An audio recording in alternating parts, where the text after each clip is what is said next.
Hello guys, welcome to current affairs फंडा। अभी आपने देखा एसबीआई क्लरिकल के एग्जाम के लिए काफी सारे लोग अपना अपना फॉर्म भर रहे हैं।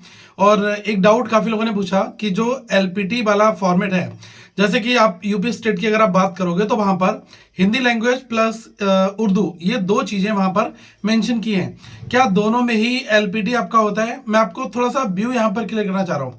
जैसे मैं एक एस्पिरेंट हूँ और मैं अपेयर कर रहा हूँ यूपी स्टेट के लिए, ठीक है।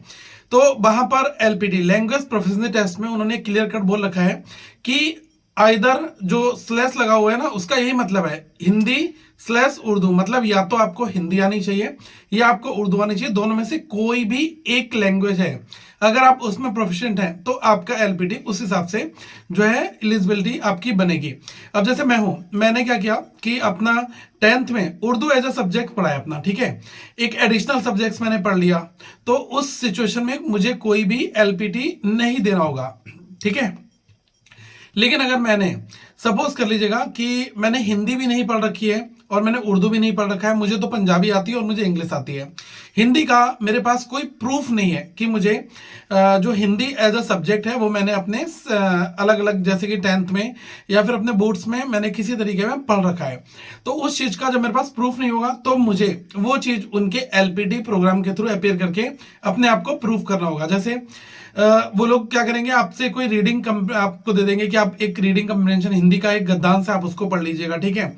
या फिर आपसे कोई चीज लिखने को दे सकते हैं कि आप हिंदी में इस पैसेज को लिखिएगा, या आपके साथ कम्युनिकेशन हो सकता है, आपके साथ 1-to-1 डिस्कशन हो सकता है कि आप हिंदी कितनी फ्लुएंट बोल सकते हैं, ठीक है।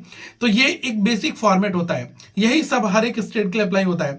अगर कहीं पर 3-4 स्लैश लगे हुए हैं, ठीक है, तो वहां पर आइदर वन कोई भी एक आनी चाहिए। यूपी के लिए हिंदी अगर आपकी है वेल एंड गुड है, उर्दू है वेल एंड गुड है, कोई भी आपको एक जो है वो आना चाहिए और उससे आपका एलपीटी वाला फॉर्मेट जो है वो आपका यहां पर मैच कर जाएगा, ठीक है। तो ये डाउट आपका यहां पर क्लियर हो जाता है। दोनों नहीं आना है। अगर कहीं पर 3-4 लैंग्वेज लगी तो आप ये मत सोचना कि इस स्टेट के लिए तो मुझे चारों लैंग्वेज आनी चाहिए, ठीक है। आइदर वन कोई भी एक जो वहां पर मेंशन की गई है उसमें से कोई भी एक, ओके। और बहुत कम लोग जो है वो एलपीटी में मेरे हिसाब से फेल होते हैं, क्योंकि आप देख लेना एसबीआई को बंदे ही नहीं मिल पाते हैं, लास्ट मोमेंट तक वो वेटिंग लिस्ट 2, 3, 4 निकालता रहता है, ठीक है। तो अगर आपको थोड़ी बहुत भी आती है, उसका काम चल जाएगा ना, तो एसबीआई आपको अंदर कर लेगा, इसमें ऐसा कोई बड़ी चीज नहीं रहती। और बाकी आप लोग के जो भी डाउट्स हैं वो पूछेगा, मैं एक एक करके सारे जो क्वेश्चंस हैं उनको आपके साथ लेकर आऊंगा और मेरे साथ कनेक्ट रहिएगा।